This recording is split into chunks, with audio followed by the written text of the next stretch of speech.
Hello everyone. Hello dear aspirants. So my name is Siddhi and we will begin with our next session today and it is about judiciary. Okay. So we know we have seen how many? We have seen I guess two organs of the government. One is the executive or दूसरा है legislature, right? And the third organ that we are going to see which is very important is judiciary. I know कि मैं सारे sessions को मैं important बोलती हूँ but see we are learning the basic things through NCERT so it is really important for us to understand this as basic. ठीक है, ये बेसिक होना चाहिए तुम्हारे पढ़ाई के लिए. अभी आगे जाके जब तुम दूसरे बुक्स पढ़ोगे उसमें आप सुप्रीम कोर्ट पढ़ोगे, हाई कोर्ट पढ़ोगे, ट्रिब्यूनल्स पढ़ोगे, सबऑर्डिनेट कोर्ट्स पढ़ोगे, criminal court, civil court, you know, you will read these things, so you should know what is this all judiciary about. So that is why this makes a little important because this is what makes your base, okay, understanding, basic understanding. So yes, let's go and study in your NCERT. This is our chapter 6. Chapter 6 is judiciary. Okay, so we will understand what is judiciary, why do we need a judiciary, and how does this judiciary work. Okay, we'll read everything. Now let's start with an example that what is actually all of this. Okay, तो first समझो कहीं पे झगड़ा हो रहा है, someone somewhere is fighting. This is making my sessions very difficult. I have to explain in Hindi also, in English also. I'm trying to do that, but let's see. Okay, so for example कहीं पे तो झगड़ा चल रहा है, someone is fighting somewhere. There are two parties. Okay, one is of different opinion, the other is of some other opinion, right? So to resolve the conflict between two parties, ठीक है, उनका झगड़ा अगर सुलझाना है हमें तो there should be a person who will come inside. मतलब example I'll just give an example that there are two group of friends. ठीक है, two groups हैं, उनमें झगड़ा हो रहा है. Okay, नाउ अगर उस ग्रुप में से एक इंसान आके बोले नहीं नहीं नहीं मत लड़ाई करो, तुम भी सही हो तुम भी सही हो, तो वो दूसरा ग्रुप क्या बोलेगा कि नहीं नहीं तू तो उसके ग्रुप में से है ना, you are taking his side and you are saying नहीं. तो what has to be done is कोई तो थर्ड पार्टी आना चाहिए. There should be a third party interference कि जिसका संबंध, जिसका कनेक्शन ना उसके साथ है, ना ग्रुप ए के साथ है, ना ग्रुप बी के साथ. There should be a third party, an independent party, a neutral party who should not belong to group A, should not belong to group B. I am group C, I am different, I am not from your school also, not from your college also. Okay, this kind of thing should go on. Then I will be neutral and then I will be able to see each and everyone's opinions. हर एक का पक्ष मैं अच्छे से जान सकती हूँ and then I can solve the conflict between them, right? So now imagine the group A, group B as states. ठीक है, एक यहाँ पे तेलंगाना है और वहाँ पे मणिपुर है. ठीक है, सो तेलंगाना एंड मणिपुर के बीच में झगड़े हो गए. I know that there is बहुत दूर दूर तक उनके संबंध नहीं है, but just take an example. ठीक है, तो अभी विल तेलंगाना या फिर जो उधर का हाई कोर्ट होगा वहाँ पे आके वो बोलेंगे कि हाँ हम ये केस सॉल्व करते हैं, या फिर मणिपुर का हाई कोर्ट आके बोलेगा क्या कि वहाँ पे हमारा ये केस हम सॉल्व करते हैं. No, they can not do that because फिर वो बायस्ड हो जाएगा, पार्शियलिटी हो जाएगी, राइट? क्योंकि वहाँ का कोर्ट है तो वहाँ की साइड लोगे आप, ऐसे बोला जाएगा, right? So what will happen is एक तो महाराष्ट्र का स्टेट आके कॉन्फ्लिक्ट कर सकता है, बट अगेन वहाँ पे भी आ सकता है कि Maharashtra is closer to Telangana, so you have good relations and bordering connections and everything, geographical connections, and so you're taking Telangana side and not taking Manipur side. ऐसा भी हो सकता है. So there should be a neutral body. So which is going to be this neutral body? ये neutral body होगी हमारा supreme court.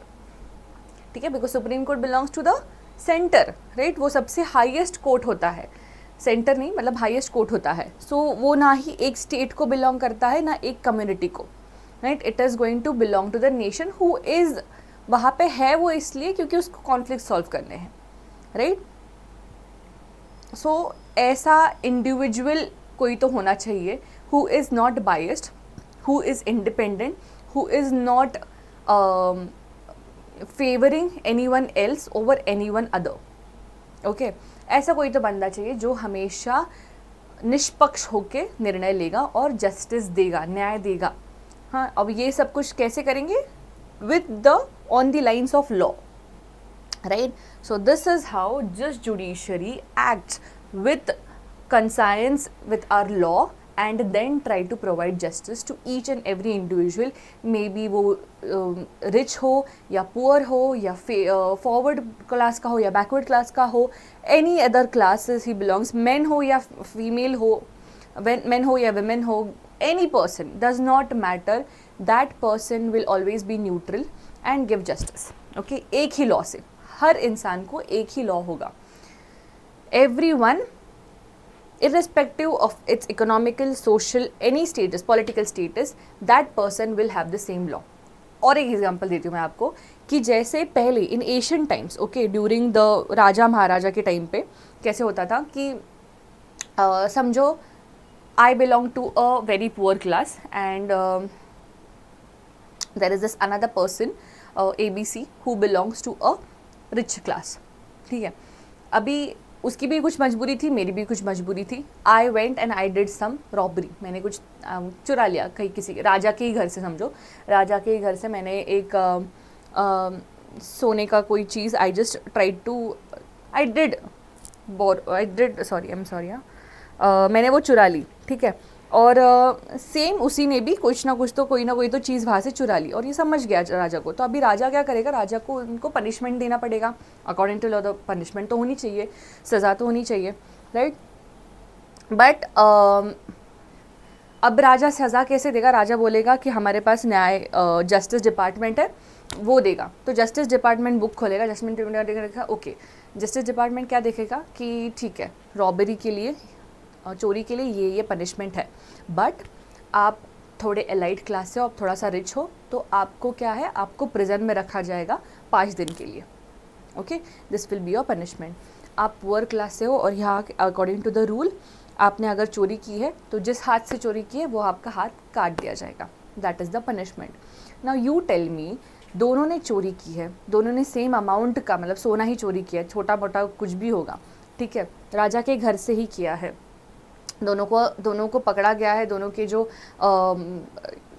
Crime है वो जस्टिफाई हो चुके हैं, समझ में आ गया कि इन लोगों ने किया है, but the punishment that they are getting is not just. क्योंकि उसको सिर्फ 5 दिन का इम्प्रिजनमेंट मिल रहा है, वो क्या 5 दिन में बाहर आएगा, वापस चोरी कर सकता है, बट इसका हाथ काट दिया जा रहा है, right. So this was how the arrangement use to be before, okay, in our ancient times. But now that we are independent, we are all treated as human beings, as a citizen of India, we are treated as human beings. इसलिए हमको सबको एक ही law होना चाहिए. आपने भी चोरी की है, मैंने भी चोरी की है, ठीक है, आप एलाइट क्लास से हो, मैं पुअर क्लास से हो, आई डज नॉट मैटर, दोनों को सज़ा सेम होगी. आपका भी हाथ काटा जाएगा, मेरा भी हाथ काटा जाएगा, ठीक है. अभी ऐसा नहीं होता है, but yes, if you are being imprisoned for 10 years, I will also be imprisoned for the same amount of years. Okay, irrespective of what background I belong to, मैं कहाँ से बिलोंग करती हूँ, क्या what sex it is, or what whether I'm poor, what is my economical background, political connections कितने मेरे, does not matter, the law will be same. Okay, तो ये कौन देखता है, ये कौन देखेगा, there should be a neutral body, right. उस टाइम पे आता है ये जुडिशरी. तो constitution makers have made it sure कि ये हमेशा इंडिपेंडेंट रहे, ठीक है. इसमें कोई आके should not interfere in that giving law, making law applicable to the justice. Okay, so the judiciary is independent. Okay, so why do we need an independent judiciary? समझ में आ गया, बेसिक समझ में आ गया कि हमें कोई न्यूट्रल बॉडी चाहिए to make fair laws, not to make fair laws, to apply these laws fairly. Okay, laws कौन बनाता है, legislature बनाता है, parliament बनाता है, इसे implement कौन करता है, executive बनाता है. ये सब अच्छे से चल रहा है नहीं चल रहा है, ये कौन चेक करता है, judiciary चेक करता है, ठीक है. Okay, so this is how the checks, balance in check वाला भी चीज़ है, that is maintained here. Okay, so why do we need an independent judiciary? We know that we have an independent judiciary क्योंकि neutral लगता है. Okay, there are other reasons as well. Executive and legislature. Executive and legislature, what is executive? I think, can you see this, executive and legislature? ठीक है, I just increase the font. Okay, let it be. चलो, अभी नहीं होगा, but I hope कि आपको थोड़ा clear दिखेगा because of this. Executive, decision this is not getting select. Okay, anyways चलो इसमें टाइम पास नहीं करते. Executive and legislator. What is executive and legislature? इसका मतलब है कि इंडिपेंडेंट जुडिशरी क्यों चाहिए हमें, क्योंकि हमने देखा 3 ऑर्गन्स है गवर्नमेंट के, executive, legislature and judiciary. So this executive and legislature should not interfere with the judiciary. Executive आके कल बोलना नहीं चाहिए कि अच्छा the chief justice of India is my friend, okay तो आप मेरे हिसाब से थोड़ा सा लॉ देख लीजिए. नहीं, right? The parliament, the legislature, the executive should not interfere in the business of the judiciary. So the judiciary is made independent of this. इनके ऊपर डिपेंडेंट नहीं होती है जुडिशरी. ओके, सो कोई फंक्शनिंग में no restraint in any in the functioning, no restraint in performing the functions of the judiciary, this executive and legislature should come in. ठीक है, नहीं होना चाहिए. सेकेंड बात, डिसीजन एंड इंटरफियरेंस. ठीक है, डिसीजन कौन लेता है? अभी ये डिसीजन कौन लेता है? जुडिशरी लेती है, राइट? जो जजेस लेते हैं, जूरी लेती है, ना कि कोई और आके बोलता है. ठीक है, सो कुछ इंटरफियरेंस नहीं होना चाहिए. ये जो दूसरे ऑर्गन्स है उन्होंने एक दूसरे के साथ भी, मतलब not even the judiciary should interfere and this, so the 3 organs should not interfere with one another, interfere with the judiciary. ठीक है, डिसीजन जो जुडिशरी होगा उसमें कुछ इंटरफियर नहीं करेंगे. ठीक है, once the decision is given it can not be manipulated by the executive और बाय द पार्लियामेंट. ठीक है, तीसरा है फियर एंड फेवर. ठीक है, ये फियर नहीं होना चाहिए कि अच्छा अगर मैं जजमेंट इस हिसाब से दूंगा या दूंगी तो आई शुड नॉट, कल जाके पीएम ने कुछ मुझे करना नहीं चाहिए, फिर मुझे निकाल नहीं देना चाहिए. ठीक है, या फिर if I do this, if I put this as a judgement तो this will be a favour to the council of minister का कोई मिनिस्टर. ओके, तो ये याद रखेगा और फिर मुझे कुछ ना कुछ तो बाद में फेवर करेगा. ठीक है, so this should also not happen. ठीक है, इसलिए कुछ संबंध नहीं रखा है दोनों के बीच में. ठीक है, कैसे नहीं रखा है? ना सैलरी फिक्सेशन, ना टर्म मैनिपुलेशन की कितने साल रहोगे, सब कुछ फिक्स्ड है ऑलरेडी सब कुछ कॉन्स्टिट्यूशन ने फिक्स करके रखा है. इसलिए जुडिशरी जो है वो इंडिपेंडेंट हो जाती है. ना कोई उसको डर है, ना किसी को फेवर करने की ज़रूरत है फॉर बेनिफिट्स. ठीक है, कि अगर मैं इनके हिसाब से जजमेंट दूंगा तो कल वो शायद मुझे रीइलेक्ट कर देंगे, कल वो शायद मेरा सैलरी बढ़ा देंगे. ठीक है, ऐसी चीज़ें नहीं होती है. एवरीथिंग इज़ फिक्स्ड पहले ही. इसलिए we need an independent judiciary and these things make it possible to function, for the judiciary to function independently. Okay, ठीक है, गेटिंग इट. बट ऐसा होता है क्या कि जैसे मैंने बोला था कि हम पूरी पावर जो है वो एक इंसान में नहीं दे सकते, right? But now we are saying कि जुडिशरी इंडिपेंडेंट होता है, कोई उसको कुछ बोल नहीं सकता, डिसीजन सारे खुद लेता है. सो अगर हम ऐसे प्रेसिडेंट को कर दे तो ऑटोक्रेटिक बन जाएगा, ऑथोरिटेटिव हो जाएगा. प्राइम मिनिस्टर को दे तो ऐसा हो जाएगा. Even the council of minister is responsible to the Lok Sabha, हमने देखा, right? No confidence motion and इससे. तो फिर जुडिशरी को अगर हमने इतना इंडिपेंडेंस दे दिया तो then what will happen? Won't the judiciary be the ruling power? हो सकता है ना, बट यहाँ पे भी जुडिशरी जो है उसको कॉन्स्टिट्यूशनल प्रोटेक्शन मिलता है और कॉन्स्टिट्यूशन से रेस्ट्रिक्शंस आते हैं. It has restrictions via the constitution. ठीक है, कॉन्स्टिट्यूशन में there are rules, there are laws और देर आर डेमोक्रेटिक ट्रेडिशंस जिसको लेके ही जुडिशरी को चलना पड़ता है. इफ़ नॉट देन पार्लियामेंट भी देखती है ये. Okay, and there can be removal of जजेस एज वेल. ठीक है, बस थोड़ा प्रोसीजर बहुत लंबा है, इसलिए इतना easily it is not easy to remove a जज. Okay, but yes there are rules and restrictions which are given via the constitution. Okay, therefore judiciary independent है बट उसे कॉन्स्टिट्यूशन के हिसाब से ही चलना पड़ता है. That is why we say the ultimate source of power is also constitution and that constitution itself limits your powers. ठीक है, so पूरा limitation भी बताती है, powers भी देती है, सब कुछ करती है. but this is what constitution is all about.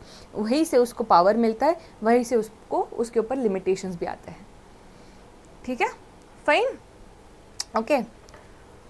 तो अभी ये जो इंडिपेंडेंस है, ये इंडिपेंडेंस दिया तो है, लिखा तो है, but what, how can it be protected, कैसे कॉन्स्टिट्यूशन ने उसको प्रोटेक्ट करके रखा है, क्या बोला है ऐसे, क्या प्रोविजंस है ऐसे जिसमें the independence of the judiciary can be provided. Okay, आप ही सोचो ना, मतलब मैं बोल तो रही हूँ कि हाँ इंडिपेंडेंस है, इंडिपेंडेंट है, बहुत किसी पे डिपेंडेंट नहीं रहता है, बट ये कैसे होता है, ठीक है, कैसे होता है वो देखेंगे। So there are these 4 important points जिसके हिसाब से आपको समझेगा कि how it is independent, how does it remain independent. Okay, are you understanding? Okay, understanding. Okay, appointment of जजेस। अभी अपॉइंट कौन करता है जजेस को? ऐसा है कि मुझे जज बनना है तो मैं जाके कल उठ के बोलूँगी नहीं, I have to become the जज of the supreme Court. No, there is a procedure, there is a fixed procedure, there is terms and condition. Terms and condition मतलब क्या? क्वालिफिकेशंस। बीच में क्या जो होता है, ठीक है, ये है qualifications which are already mentioned. कि आप इतने क्वालिफाई होगे, आपको अगर इतने इतने साल का एक्सपीरियंस होगा, ठीक है, अगर आप लॉयर थे पहले, ठीक है, या फिर स्पेशलिस्ट थे, ठीक है, then you will be considered for becoming a जज, right? To becoming an advocate, to become a lawyer, everything has terms and condition, everything has qualifications. जैसे लोकसभा का मेंबर बनने के लिए भी you have to be 25 years of age, right? There is some qualification that is needed. Similarly यहाँ पे भी qualification लगता है, ठीक है। तो ऐसा नहीं है कि I am the prime minister और I am any minister, I am the president और मैं बोलूँगी कि ना हाँ that's my favourite person, you come and become the जज ऑफ सुप्रीम कोर्ट और हाई कोर्ट। नहीं, there are some qualification that you need to make sure that you have it and then only you are appointed as a judge. Okay, तो bias नहीं होता है इससे। this is how independence is protected, independence is provided. Okay, and plus यहाँ पे involve नहीं है ना, यहाँ पे फिक्स्ड है कि ऐसा हो तो ही अपॉइंट हो सकता है। सो ना parliament, so the parliament is not involve in this appointment of जजेस, ठीक है। ना पार्लियामेंट कोई लॉ पास करती है, ना पार्लियामेंट कोई लेटर पास करती है और फिर बोलती है कि आप अपॉइंट हुए हो, नहीं। There is no role of the legislature for the appointment of जजेस, ठीक है। बीच में द पार्लियामेंट और the executive both had tried to make a procedure, एक प्रोसीजर बनाने को ट्राई किया था उन्होंने with एनजैक।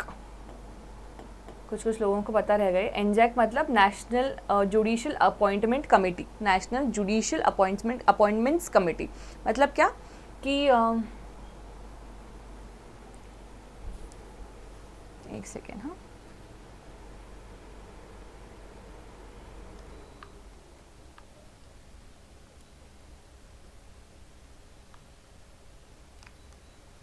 Okay. So appointment of judiciary जो अपॉइंट हो गए, उनका एक प्रोसीजर एस्टैब्लिश किया था बाय दिस कमेटी। तो ये कमेटी डिसाइड करेगी कि कैसे जुडिशरी जजेस जो है वो अपॉइंट कैसे होंगे, ठीक है। But the judiciary itself said कि ये गलत है। अगर आप ऐसी कोई कमेटी ला रहे हो, मतलब आप वहाँ पे मिनिस्टर्स, डिपार्टमेंट्स, उनका रोल प्ले होगा, लेजिस्लेचर्स यहाँ पे लोग प्ले, मतलब क्या, हमारा जो इंडिपेंडेंस है वो खतरे में आ जाएगा। So because of this committee was discontinued, ये चालू हुआ ही नहीं, ठीक है, क्योंकि यहाँ पे फिर पॉलिटिकल इंटरफियरेंस आएगा, पार्टी इंटरफियरेंस आएगा, लेजिस्लेचर एग्जीक्यूटिव इंटरफियर करेंगे, राइट। तो ऐसे नहीं होगा, जो क्वालिफिकेशन चल रहा है, जिस हिसाब से हो रहा है वैसे ही होगा। Independence should not be hampered, okay, clear. Second, fix tenure. जैसे लोकसभा के मेंबर का फिक्स टेन्योर है, हमने देखा राज्यसभा के मेंबर का फिक्स टेन्योर है। उनको पता है जब तक मेरा ये कंप्लीट नहीं हो जाता टेन्योर, तब तक मुझे कोई नहीं हटा सकता है, राइट। तो वैसे ही इवन द जजेस have the fix tenure, okay. उनके पास every according to the age, to the term, ठीक है, एक फिक्स टेन्योर होता है जो कॉन्स्टिट्यूशन ने खुद फिक्स किया है, ना कि किसी लॉ ने पास किया हुआ है वो, okay. So therefore there is अगर किसी जज को रिमूव करना है तो देयर इज़ अ प्रोसीजर जहाँ पे स्पेशल मेजॉरिटी यूज़ होती है। प्लस स्पेशल मेजॉरिटी याद होगा सबको, 2/3 प्लस सिंपल मेजॉरिटी, पिछले ही लेक्चर में हमने देखा था, राइट। तो this special majority, this has to be needed for the removal of जज, और ये दोनों हाउसेस में लगता है, बोथ द हाउसेस, तो दोनों हाउसेस का स्पेशल मेजॉरिटी, अगर मोशन पास भी हो गया, अगर किसी ने बोल दिया कि हाँ we have to think about removing this specific जज, ओके, तो स्पेशल मेजॉरिटी लगती है, दोनों हाउसेस में लगती है. Now it is very difficult कि दोनों हाउसेस में स्पेशल मेजॉरिटी आए. Okay, so very difficult procedure to remove the जज. ओके, अगर वो भी अगर रिमूव करना है तो that means he should have, दो ही रीजन्स हो सकते हैं. एक तो मिसबिहेवियर, प्रूव्ड मिसबिहेवियर, और इनकैपेसिटी. अगर ये होगा इनकैपेसिटी मतलब he is not able to do his work in that capacity, जितना चाहिए उतना नहीं हो रहा है, तो इसलिए निकालने का प्रस्ताव डाला है. ओके, अगर ये होगा तो ही. ओके, सो इसलिए फिक्स टेन्योर होता है. अगर रिमूव करना है तो स्पेशल मेजॉरिटी लगती है, नहीं तो वो रिमूव नहीं होंगे. ठीक है, तो अभी तक तो नहीं हुआ है ऐसा. फाइनेंशियल डिपेंडेंस, बट ट्राई किया है बहुत बार पर अभी हुआ नहीं है. फाइनेंशियल डिपेंडेंस, अभी समझो कि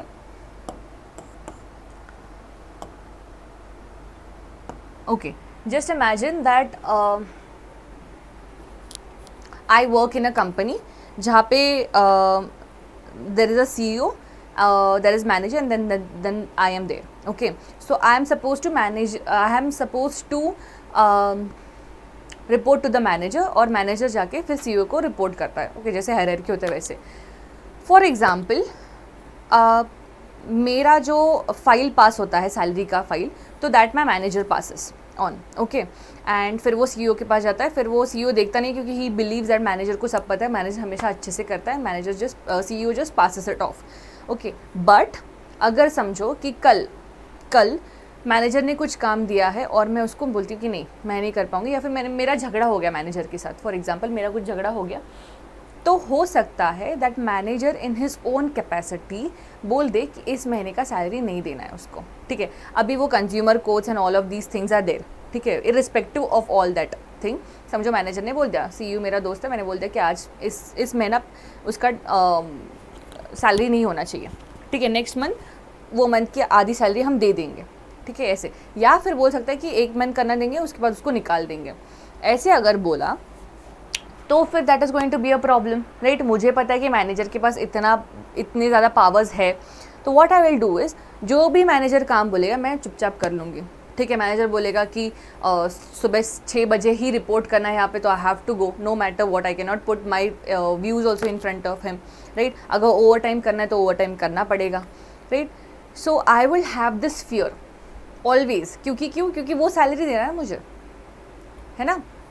तो वो जो फाइनेंशियल डिपेंडेंस होता है ना, डिपेंडेंस मतलब I am dependent on him for my finance, right. So this should not happen. अगर ऐसा होगा तो हमेशा मैं उसी के फेवर में काम करूँगी, उसी के हिसाब से काम करूँगी. I will not have any independence, no choice, no thought of my, right. तो अगर ऐसा हो, मतलब अगर जुडिशरी को, अगर जजेस को पैसा पार्लियामेंट दे रहा हो, अगर जजेस को पैसे प्रेसिडेंट दे रहा हो या फिर प्राइम मिनिस्टर दे रहा हो, तो समझो ऑब्वियस सी बात है मैं हमेशा उनके फेवर में काम करूँगी, जो वो बोलेंगे मुझे वो करना पड़ेगा, right. So due to this finance मतलब उनका जो सैलरी होता है, दिस इज नॉन वोटेबल. ठीक है, दिस इज इन जो मतलब जितना सैलरी जाना है, वो जो फाइल पास होती है, that is charged on the consolidated fund of India. अभी ये क्या है फंड ऑफ इंडिया, मतलब जिसके जो गवर्नमेंट सैलरीज वगैरह रहते हैं ना, ये कंसोलिडेटेड फंड होता है, गवर्नमेंट का फंड होता है, जिसमें से सबको सैलरीज जाते हैं.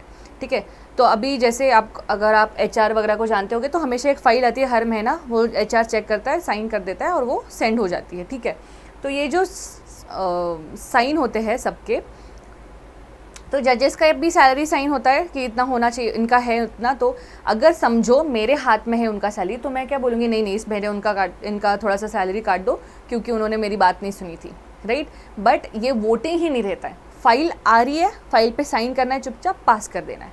Okay, that is what is known as the charge on the consolidated fund of India. ठीक है, वोटेबल नहीं रहता है, फाइल आई है, डिस्कशन भी नहीं होना चाहिए पार्लियामेंट में, तुरंत पास कर दो. क्योंकि ये सैलरी फिक्स है, इतना ही है, ना कम होगा ना ज़्यादा होगा। ज़्यादा मतलब ऑफकोर्स वो जब इंक्रीमेंट या फिर पे कमीशन जब बैठता है तभी वो बढ़ाता है, बट इस पर कुछ वोटिंग नहीं होती है। तो अब वोटिंग नहीं होती है मतलब मेरी सैलरी जो है वो फिक्स रहेगी, तो मुझे कुछ फ़र्क ही नहीं पड़ेगा कि मैं पीएम की सुनूं या नहीं सुनूं, प्रेसिडेंट की सुनूं या नहीं सुनूं, इस मिनिस्टर की सुनूं या नहीं सुनूं। मैं अपने हिसाब से काम करूंगी, मैं लॉ को पकड़ के ही जस्टिस दूंगी। I will not work in any one's favour. Understanding this is why it is not financially dependent on the executive और लेजिस्लेचर। सो फाइनेंशियली इंडिपेंडेंट है, इसलिए it can work independently. Understanding? Okay. No fear of criticism. अभी ये क्या है? अभी ये बहुत अच्छी चीज़ है ठीक है, मतलब समझो जजेस ने कुछ वर्डिक्ट दे दिया है, ठीक है, वर्डिक्ट बोलते हैं, वर्डिक्ट मतलब क्या कि उन्होंने कुछ जजमेंट दे दिया है, ठीक है, कि ऐसा ऐसा है, ये मैंने देख लिया है केस और इसके ऊपर मैंने ये वर्डिक्ट दे दिया है, ओके, फाइनल वर्डिक्ट। तो ये जो प्रोसीजर हुआ है, समझो ये कुछ केस था जो 10 दिन चला और फिर फाइनल वर्डिक्ट आ गया। अभी what ever has happened this should not be discussed in the parliament, ऐसा भी कहता है लॉ, ठीक है। इसके बारे में कुछ चर्चा नहीं होगी। अगर चर्चा हो रही है मतलब आप डिस्कस कर रहे हो, मतलब आप क्रिटिसाइज़ कर रहे हो कोर्ट को। अगर आप क्रिटिसाइज़ कर रहे हो मतलब आप इज्जत नहीं कर रहे हो कोर्ट की।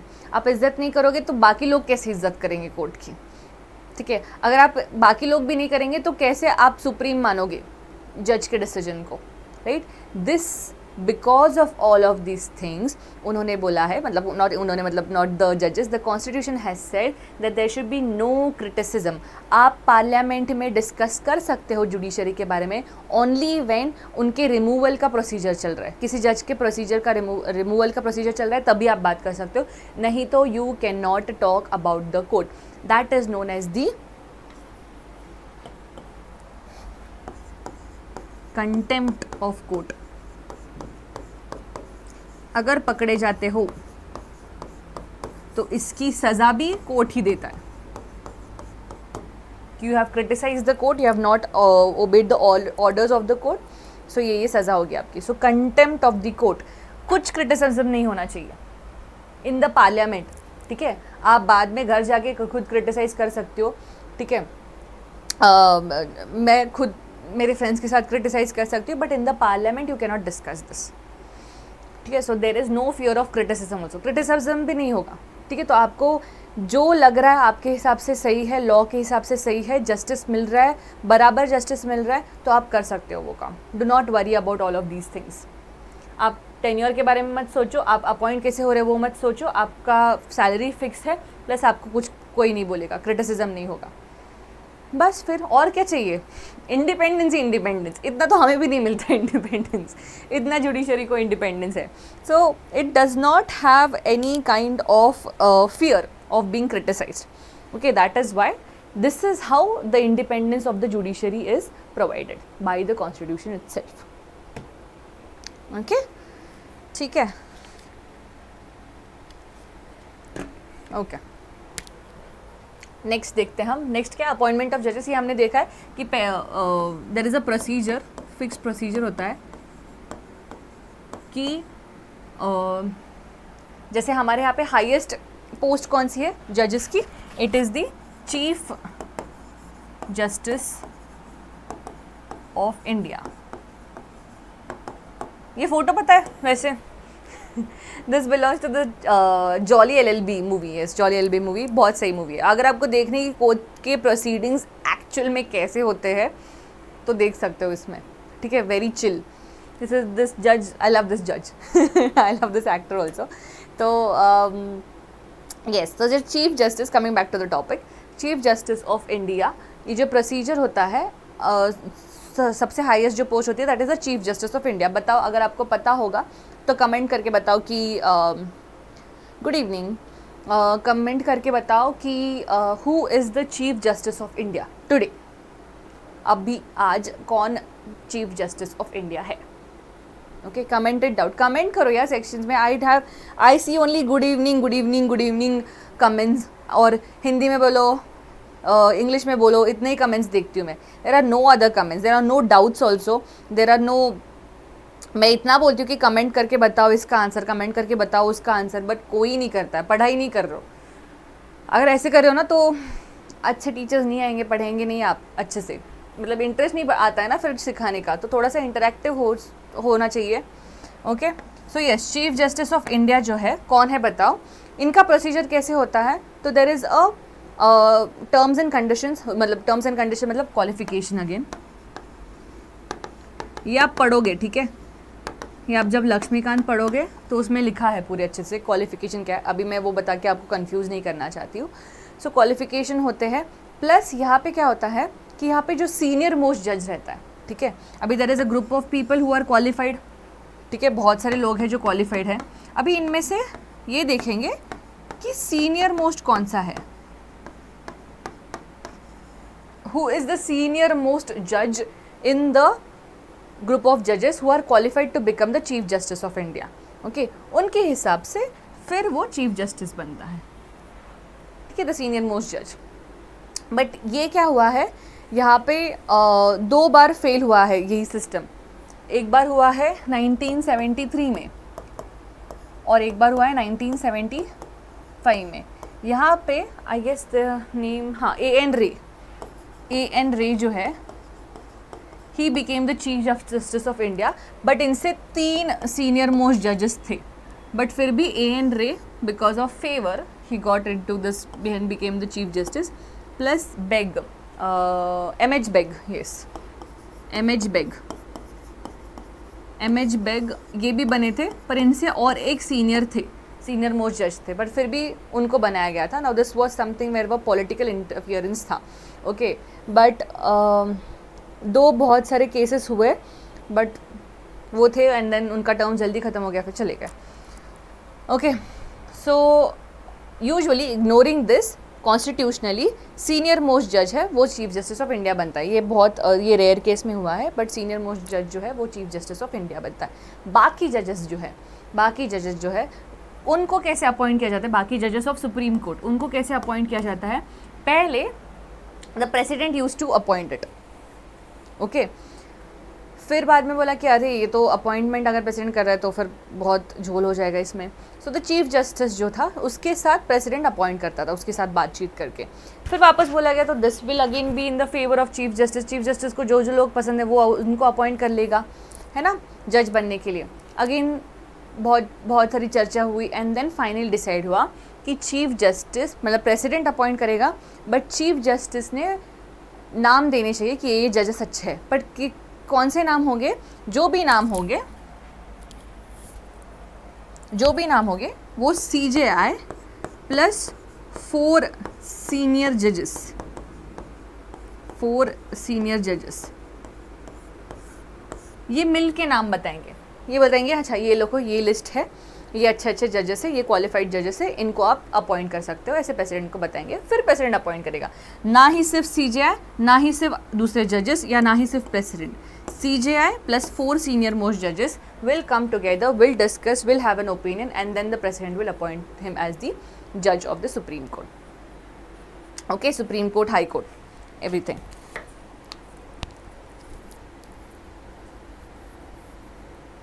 Okay, this is how the appointment of the judges is done. Okay, तो अपॉइंटमेंट होगा मतलब रिमूवल भी तो होना है, राइट? अपॉइंटमेंट है मतलब अगर अपॉइंट कर रहे तो कभी ना कभी तो निकालने की भी नौबत आ सकती है। हमने देखा कि जब ऐसी नौबत आती है, ठीक है, there are 2 grounds, remember these 2 grounds, proved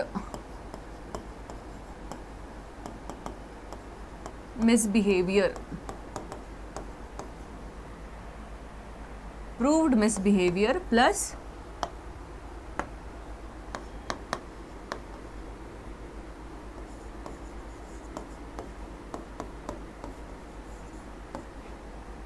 incapacity. अगर ये 2 चीज़ है तो ही आप on these grounds only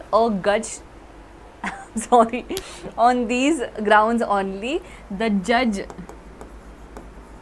can be removed, ठीक है, he can be proved guilty only on this 2 grounds. और वो भी कैसे, हमने देखा है स्पेशल मेजॉरिटी,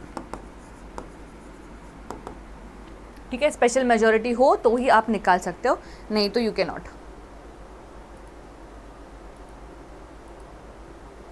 ओके, समझ में आ गया? This is the how the जजेस आर रिमूव्ड. सो बहुत डिफ़िकल्ट प्रोसीजर है ये, special majority in both the houses, ये मैंने बता दिया है पर फिर भी. सो this is a difficult procedure. इतना डिफ़िकल्ट है इसलिए आसानी से आपको नहीं निकाला जा सकता है. ठीक है, अभी हमारा जो स्ट्रक्चर है जुडिशरी का वो हमने देखा कि इंडिपेंडेंट है. आई होप आपको समझ में आया होगा अभी तक कि इंडिपेंडेंट मतलब क्या, हाउ इट इज़ स्वतंत्र. ठीक है, अभी with independent there is one more important word you have to remember, it is also integrated. Integrated, अभी मुझे इसका हिंदी ट्रांसलेशन नहीं पता है इंटीग्रेटेड का. इंटीग्रेटेड का मतलब है कि एक दूसरे से जुड़े हुए हैं कहीं ना कहीं तो. Okay, so integrated means supreme court is for India, high court is for states, ऐसा नहीं है. Okay, supreme court is for India, supreme court is also for the states. High court is for India, high court is for states. High court usually is for states only, but India क्योंकि वो fundamental rights के protection में भी काम आता है high court. Okay, but I tell you what integrated means. अभी ये हो गया सबऑर्डिनेट कोर्ट. सबऑर्डिनेट कोर्ट में छोटे छोटे जो कोर्ट्स होते हैं वो, ठीक है, उसके ऊपर होता है डिस्ट्रिक्ट कोर्ट. मतलब क्या, सबऑर्डिनेट कोर्ट इन हायरार्की इनके नीचे आता है. ठीक, मतलब छोटे केस इनके पास जाएंगे. अगर यहाँ से सॉल्व नहीं होता है कोई केस तो वो डिस्ट्रिक्ट कोर्ट के पास जाएगा. अगर यहाँ पे नहीं होता है तो फिर वो हाई कोर्ट के पास जाएगा. अगर हाई कोर्ट कुछ फैसला देता है, I am not appealed by that, I am not satisfied by that, then हम अपील कर सकते हैं to the supreme court of India. Supreme court of India जो भी डिसीजन लेता है वो इन सबको एक्सेप्ट करना पड़ता है. डिसीजन केस वाइज भी छोड़ दो, डिसीजन मैं ये भी बोल रही हूँ कि decision on any law, on anything, जो भी डिसीजन होगा, ठीक है, किसी के भी ऊपर, इन सबको वो एक्सेप्ट करना पड़ता है. ऐसा नहीं कि हाई कोर्ट बोलेगा ठीक है मैं भी ये देखता हूँ इसके बारे में and then I will take my decision. No, supreme court is the highest body in the judiciary. उसका कहना पूरे टेरिटरी ऑफ इंडिया में हर एक कोर्ट को मानना रहता है. ओके, सो सुप्रीम कोर्ट के नीचे आएगा हाई कोर्ट, हाई कोर्ट के नीचे आएगा डिस्ट्रिक्ट कोर्ट, डिस्ट्रिक्ट कोर्ट के नीचे आएगा सबऑर्डिनेट कोर्ट. अभी supreme court directly subordinate court को या फिर डायरेक्टली डिस्ट्रिक्ट कोर्ट को भी बोल सकता है, नहीं ऐसा करो, सुनना पड़ेगा. हाई कोर्ट सबऑर्डिनेट कोर्ट को भी बोल सकता है, डिस्ट्रिक्ट कोर्ट को भी बोल सकता है. अभी सबऑर्डिनेट कोर्ट हाई कोर्ट या डिस्ट्रिक्ट कोर्ट को नहीं बोल सकता. ये वन वे है, वन वे है, ऐसे ही नीचे से ऊपर नहीं जाएगा. ठीक है, ये ऑर्डर्स नहीं दे सकते ऊपर वाले को. समझ में आ रहा है? हायरार्की है ये. ओके, सो दिस पार्ट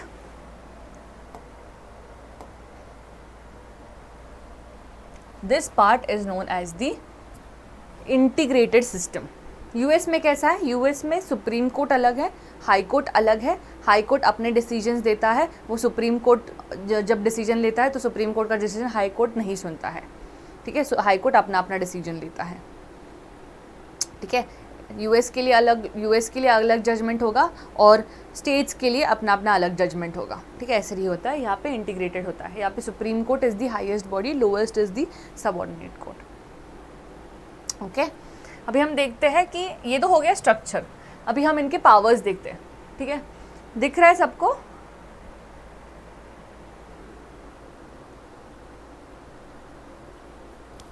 ठीक है, चलो.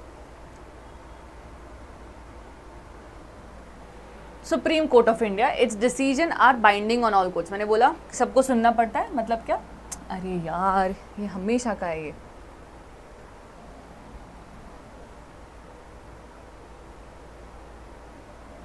Binding on all courts. ठीक है, कैन ट्रांसफर जजेस ऑफ हाई कोर्ट्स. ट्रांसफ़र कर सकते हैं, क्या है, आप अच्छा काम कर रहे हो आप आ जाओ सुप्रीम कोर्ट में. ठीक है, या फिर इस स्टेट से दूसरे स्टेट में भी ट्रांसफ़र हो सकता है, तो ट्रांसफ़र कर सकता है. ठीक है, this is the power it is. Can move cases from any court to itself. वो बोलेगा सबऑर्डिनेट में कोर्ट में वो केस क्यों है, मुझे लग रहा है कि मैं अच्छे से सॉल्व कर लूँगा, दे दो. ठीक है, दे दो नहीं, दो. ठीक है, no request, it can order. ठीक है, so move cases from any court ठीक है, हाई कोर्ट नहीं बोल सकता सुप्रीम कोर्ट को कि अरे आपके पास क्यों है वो केस मुझे दे दो, नहीं। या सबऑर्डिनेट कोर्ट या डिस्ट्रिक्ट कोर्ट नहीं बोलेगा कि आपके पास क्यों है, मुझे दे दो, नहीं। It can go only upwards, not the other way. Can transfer cases from high court to another, ठीक है, हाई कोर्ट से लेके किसी और कोर्ट को दे सकता है। सुप्रीम कोर्ट सब कुछ कर सकता है, सुप्रीम कोर्ट को बहुत पावर है, ठीक है। High court can hear appeals from lower courts, lower court से अपील जा सकता है, अपील्स। कैन इशू रिट्स, ये मैंने बोला था, रिट्स पढ़े हैं हमने, habeas corpus, quo warranto, certiorari, prohibition, सुना सुना सा लग रहा है। ये रिट्स ये भी कर सकता है और ये भी कर सकता है, इन दोनों के पास वो पावर रहता है।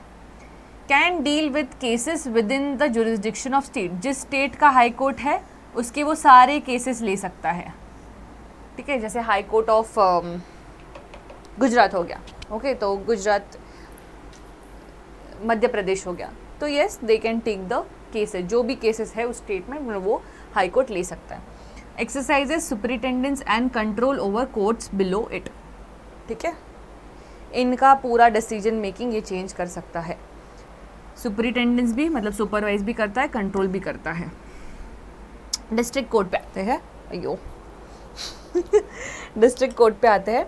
Deals with cases arising in the district, district court क्या है, deals with cases arising in the district. District में जो केस होता है, जैसे दिस इज अ जो भी डिस्ट्रिक्ट है, कोई भी डिस्ट्रिक्ट ले लो, ठीक है, तो उसका जो केसेस होता है, जैसे हमने देखा कि दिस इज इंडिया, इंडिया में जो केसेस है वो सुप्रीम कोर्ट ले सकता है, स्टेट में जो केस है वो हाई कोर्ट ले सकता है, डिस्ट्रिक्ट में जो केसेस है वो डिस्ट्रिक्ट कोर्ट ले सकता है। Considers appeal on decision by lower courts, lower courts, इससे और क्या होता है, ट्रिब्यूनल्स होते हैं, ठीक है, तो वो लोअर कोर्ट से ले सकता है। Decides cases involving serious criminal offences भी ले सकता है। सबऑर्डिनेट कोर्ट जो है consider cases of civil and criminal nature, both cases, ठीक है, इजी पीजी ओके, इतना ही है, इजी है बहुत, कि सुप्रीम कोर्ट हायर रहता है, उस सब कुछ पावर्स रहते हैं उसके पास, इतना ही है। अब ये जुरिस्डिक्शन क्या है सुप्रीम कोर्ट का, ये पढ़े। जुरिस्डिक्शन मतलब कि क्या क्या कर सकता है, ठीक है, क्या क्या कर सकता है। जैसे हमने देखा कि डिस्ट्रिक्ट कोर्ट क्रिमिनल केसेस ले सकता है, सबऑर्डिनेट क्रिमिनल और सिविल ले सकता है, हाई कोर्ट फंडामेंटल राइट्स भी ले सकता है, तो उसका ये जुरिस्डिक्शन हो गया, मतलब लिमिटेशन हो गया कि मैं ये जुरिस्डिक्शन मेरा है। जैसे कि इलाका हम बोलते हैं ना, इलाका है, वैसे ही जुरिस्डिक्शन, ठीक है। वो तो जुरिस्डिक्शन क्या है, सुप्रीम कोर्ट कहाँ कहाँ पे अपना डिसीजन दे सकता है, कहाँ कहाँ पे he can go and take that case under itself, ठीक है। तो जुरिस्डिक्शन मतलब अपना इलाका क्या क्या है वो देखता है, ठीक है। So yes, jurisdiction of supreme court of India. तो ये जो जुरिस्डिक्शन है उसको 4 पार्ट्स में डिवाइड कर दिया है टू अंडरस्टैंड मोर बेटर। ये आपके एनसीईआरटी में ही है, डोंट वरी। एक है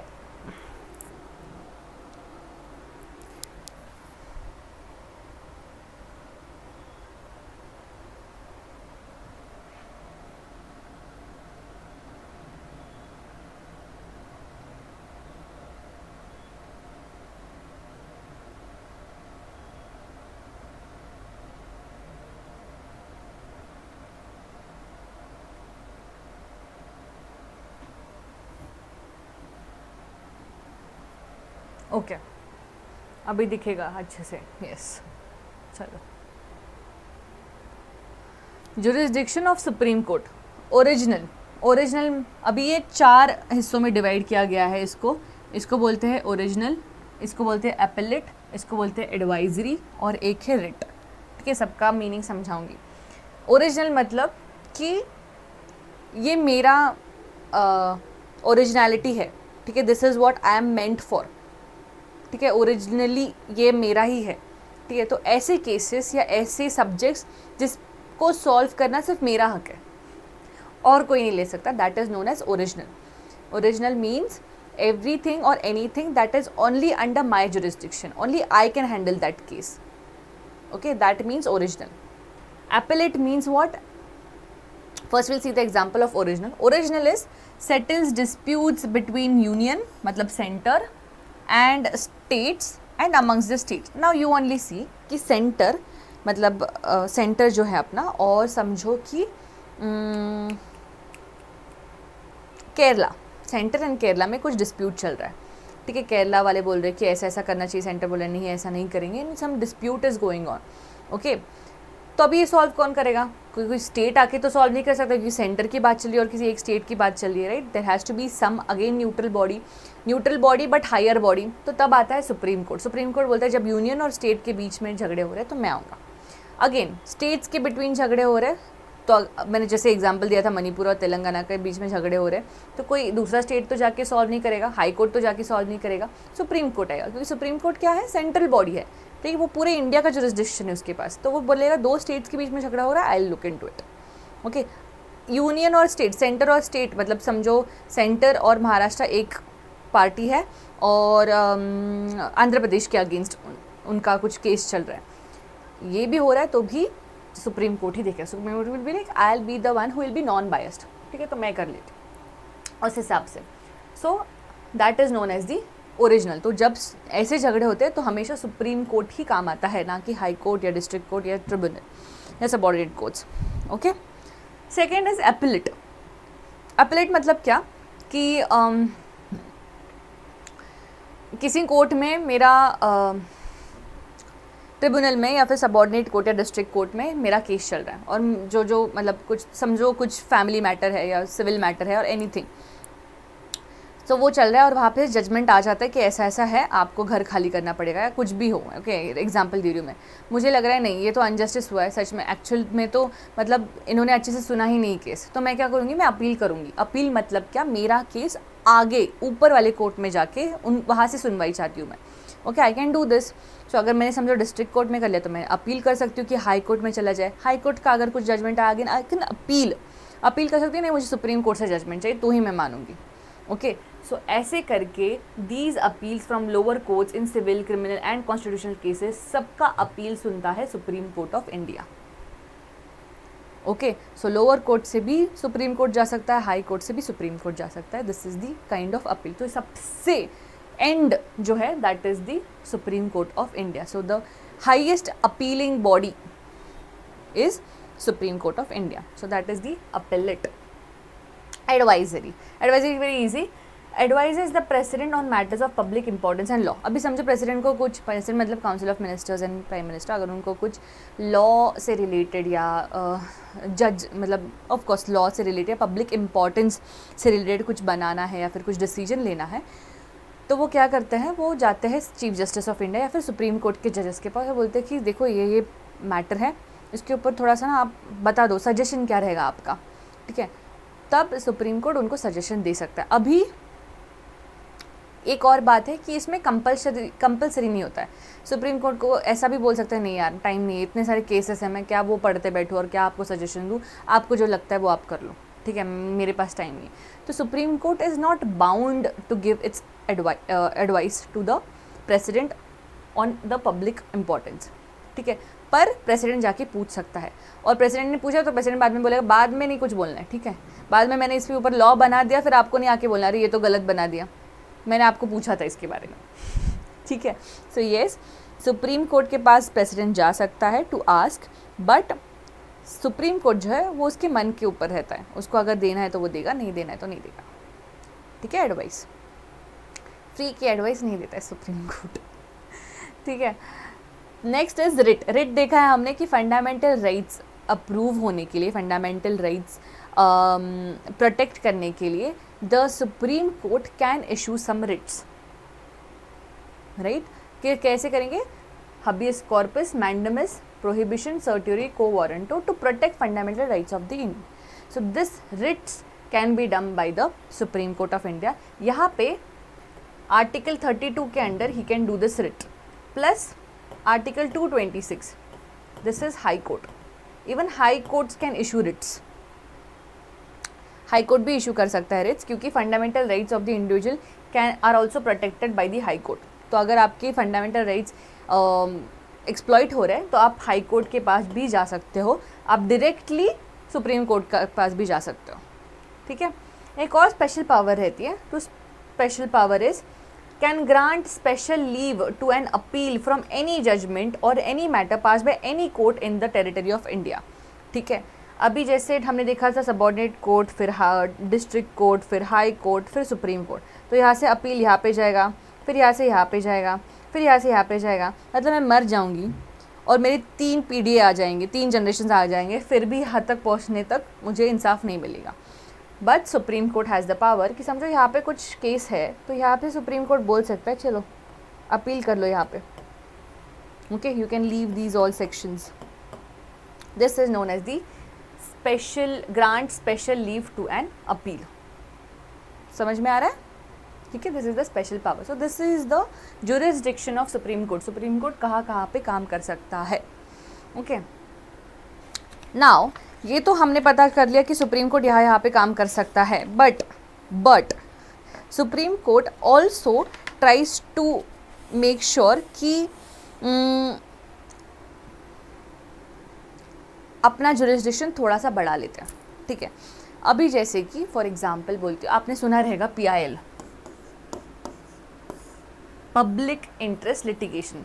अभी क्या होता था कि if I am a victim of something, ठीक है, बहुत एक कॉमन एग्जांपल ले लेते हैं कि समझो रेप केस है, ठीक है, and some female is extorted by this case. Now she is very afraid, वो उसकी फैमिली बहुत ही डर गई है to report this in the police and to report this in to the high court हो या कोई भी डिस्ट्रिक्ट कोर्ट हो। ठीक है, तो अभी ऑब्वियस सी बात है कि मुझे जाके कंप्लेन करनी चाहिए या फिर उस लड़की को जाके कंप्लेन करनी चाहिए या फिर फाइल करनी चाहिए केस, राइट। कि जो समझो एक एग्जांपल लेते हैं कि रेप केस में ऐसा हुआ है कि केस फाइल की डिस्ट्रिक्ट कोर्ट के पास गया एंड द अक्यूज्ड मतलब जिसके ऊपर इल्ज़ाम लगा था उसको छोड़ दिया।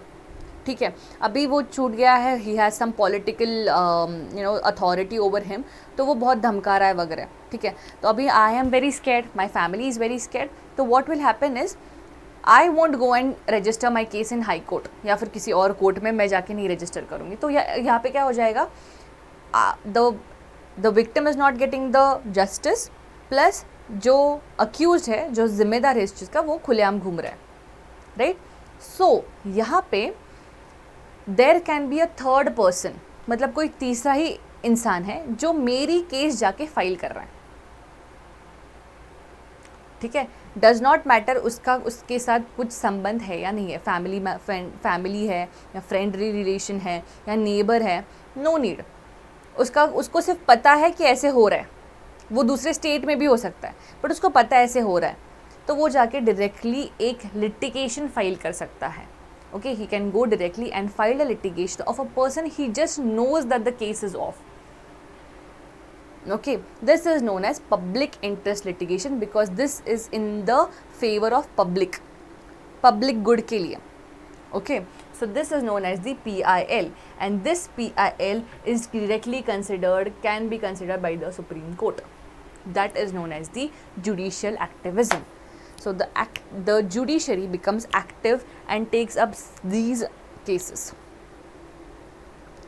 ठीक है, unknown cases उसको बोलते हैं, anonymous cases. So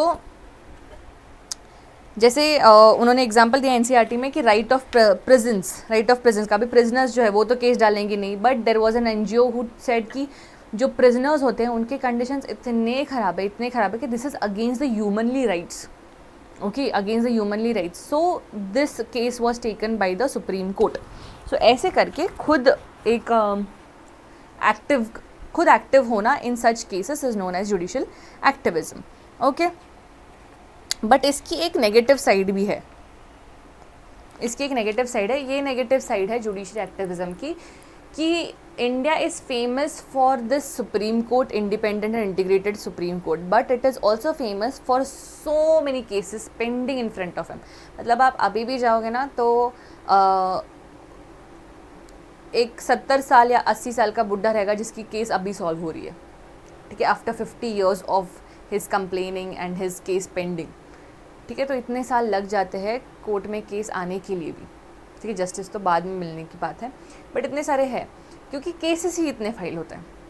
ठीक है, ऐसी बात नहीं है कि जुडिशरी आलसी है वगैरह, बट केसेस ही इतने फाइल होते हैं and the man power is very less, okay, because of that. तो अभी ये PIL भी आ गए उसके ऊपर, मतलब क्या, पेंडिंग केसेस है ही और उसके ऊपर PIL भी है, मतलब इतना ज़्यादा बर्डन बढ़ गया है अभी, right. So that is why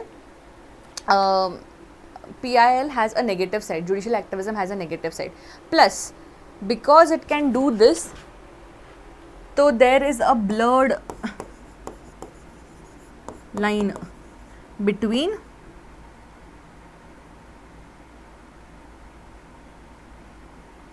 legislature and executive.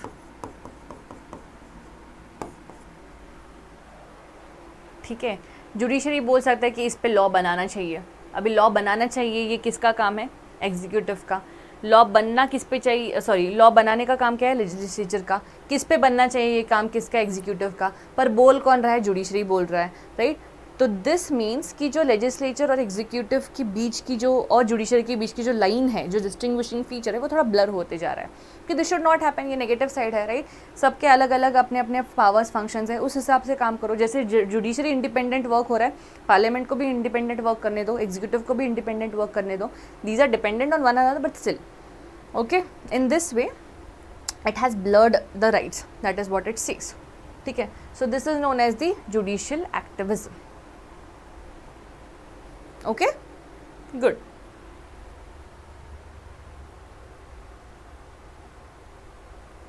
अभी last topic which is known as the judiciary and rights। पानी पी लेती हूँ मैं, एक minute. so what is judiciary and rights? सोचो, जुडिशरी एक्टिविज्म देख लिया, जुडिशरी राइट्स, जुडिशरी और राइट्स का क्या संबंध हो सकता है, बताओ।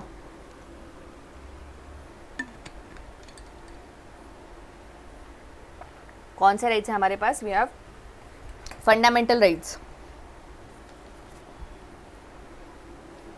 राइट। तो दिस राइट्स मतलब कुछ नहीं, हमने अभी जो देखा कि जब FR फंडामेंटल राइट्स जो है उसके लिए क्या कर सकता है? जुडिशरी रिट्स दे सकता है, right. Even the high court, even the supreme court can do that.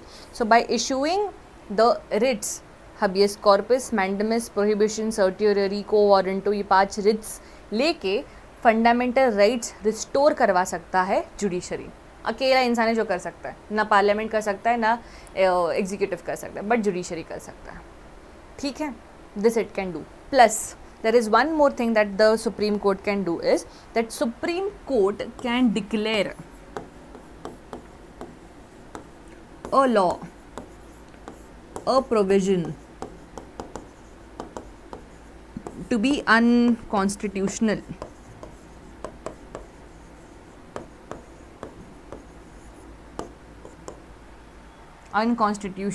and invalid।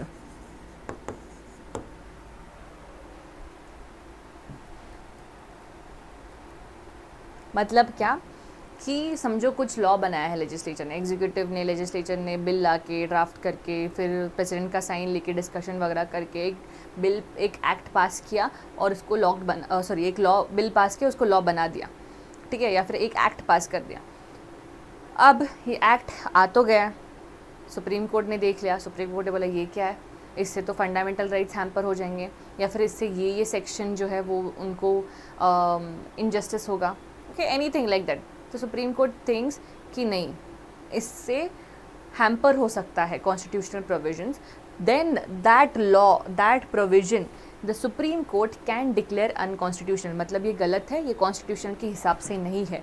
Constitution has some basic things जिसको आपको मान के ही चलना पड़ेगा, अगर आप नहीं मानोगे तो उसको इनवैलिड कर दिया जाएगा। This is where the power of checks and balance comes. हमेशा चेक हो रहा है, एग्जीक्यूटिव कुछ कर रहा है तो लेजिस्लेचर चेक कर रहा है, लेजिस्लेचर कुछ कर रहा है तो जुडिशरी चेक कर रहा है, every time it is checking, every time there is balance also coming. So ये करता है judiciary. This power is known as judicial review.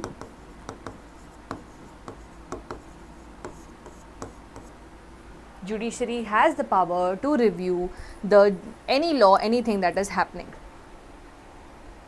okay। तो यहाँ पे जो है सुप्रीम कोर्ट के पास भी पावर रहता है और हाई कोर्ट के पास भी पावर रहता है,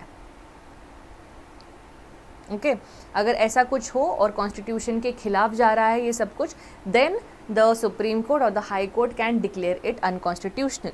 ओके स्टेट लेजिस्लेचर ने कुछ लॉ बनाया तो हाई कोर्ट बोल सकता है नहीं नहीं ये तो बहुत गलत हो रहा है, तो this is unconstitutional, this is invalid, और अभी से ये अनऑपरेशनल होगा. ठीक है, जो भी आपने प्रोविजंस डाले हैं, जो भी लोग काम कर रहे हैं उसके ऊपर अभी से वो बंद कर दो, क्योंकि ये अनकॉन्स्टिट्यूशनल है और ये मानना पड़ता है. ठीक है, फाइन, अंडरस्टैंडिंग. बट ये जो जुडिशियल रिव्यू है ये कहीं पे भी मेंशन नहीं है कॉन्स्टिट्यूशन में.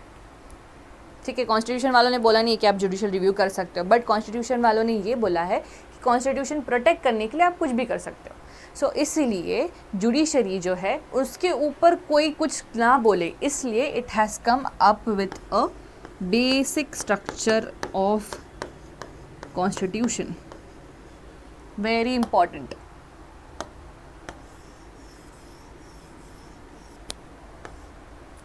Basic structure of the constitution. Judiciary ने बोल दिया कि जो लॉ मेकिंग पार्लियामेंट है वो बोलने लगा कि क्या है, जब भी आप कुछ हम कुछ करते हैं आप बोल देते कि नहीं ये तो अगेंस्ट कॉन्स्टिट्यूशन है, ये अगेंस्ट ये इनवैलिड है, अभी से बंद कर दो इसका प्रोविजन. हमेशा ये ऐसे चलता रहता है. तो तब जुडिशरी ने जाके बोला कि नहीं, एक बेसिक स्ट्रक्चर है कॉन्स्टिट्यूशन में, ये सारी चीज़ें हैं जिसकी वजह से कॉन्स्टिट्यूशन अच्छे से चल रहा है, जिसके ऊपर कॉन्स्टिट्यूशन बनाया है, ये हमारे प्रिंसिपल, ये फंडामेंटल्स है.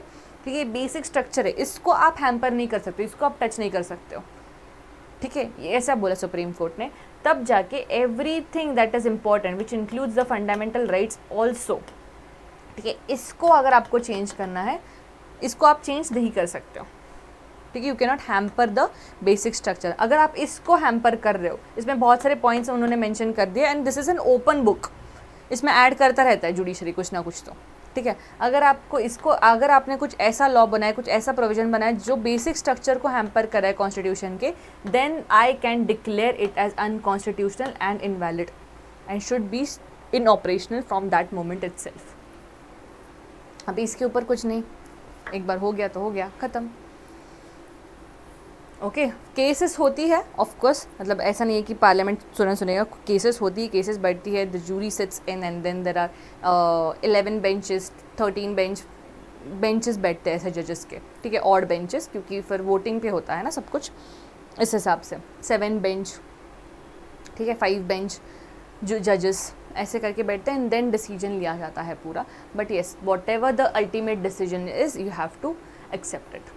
Okay, this is the power of judiciary in our country. It is independent, it is integrated, it is the protector of our constitution, it is the foremost protector of the constitution, and so the foremost protector of our fundamental rights as well. ठीक है, समझ में आ गया? Let me see if I have covered everything.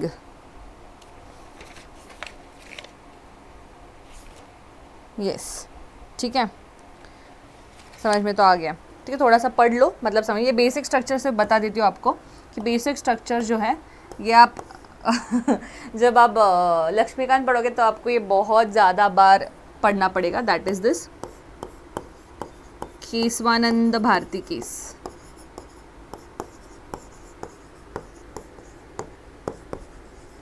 Of 1973. इसको रट लो, रटने की भी ज़रूरत नहीं है, इतने बार आप पढ़ोगे कि आपको लगेगा कौन है ये केशवानंद भारती. ठीक है, so this Keshavananda Bharati case, इस केस के ऊपर फिर इस केस के बाद आया ये बेसिक स्ट्रक्चर का फंडा. ठीक है, so this basic structure is again very important. मतलब बेसिक स्ट्रक्चर को भी आप हाथ नहीं लगाओगे, मतलब इस बेसिक स्ट्रक्चर को भी हाथ नहीं लगाओ, उसके अंदर जो मैंने बोला वो उसको तो नहीं. ठीक है, this was the thing that the judiciary has said, and therefore it is the ultimate protector of our constitution and our law, and so वो fair judgment दे सकता है, और इसलिए हम उस पर भरोसा करते हैं. ठीक है, there are many criticisms on judiciary and everything, but वो बाद में. अभी हम ये देखेंगे कितना अच्छा है सुप्रीम कोर्ट और कितना अच्छा है हाई कोर्ट. ठीक है, okay, I hope you have understood this. Just go home, just go to your table and start reading this chapter 6, I think chapter 6, that is judiciary. Yes, chapter 6, so this is judiciary, and आप जब पढ़ोगे तब आपको मेरी बातें याद आएगी. Okay, that will make you remember this more. तो जाके पढ़ो उसको, तभी याद रहेगा. So read, revise, repeat. Okay, चलो बाय.